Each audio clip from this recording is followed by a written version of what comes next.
بسم اللہ الرحمن الرحیم۔ ماشاءاللہ مفتی صاحب آپ نے بہت ہی اہم سوال کیا۔ بعض دفعہ ایسا ہوتا ہے ایک طاقتور انسان کسی کمزور سے کوئی چیز چھین لیتا ہے یا کمزور کسی سے کوئی چیز چرا کر استعمال کر لیتا ہے۔ کم و پیش تمام درندوں کا اپنا رزق طاقت سے چھینی ہوئی چیز سے حاصل ہوتا ہے۔ اسی طرح رب العالمین نے انسان کے سر پر اشرف المخلوق کا تاج عطا فرمایا۔ اللہ رب العالمین نے قرآن مجید کے اندر ارشاد فرمایا ان الذین آمنوا وعملوا الصالحات اولئک هم خیر البریہ۔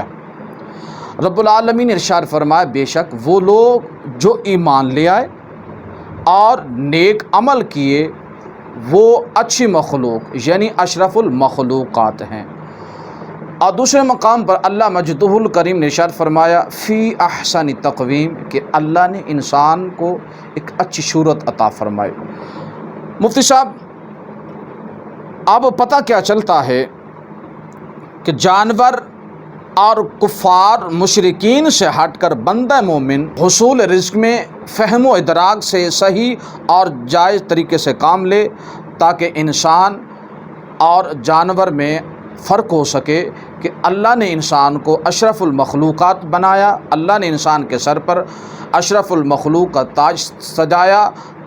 پہلے سوال کے اندر بھی یہ بتایا گیا کہ انسان کے لیے اسلام نے کسب معاش کو پسندیدہ عمل قرار دیا ہے۔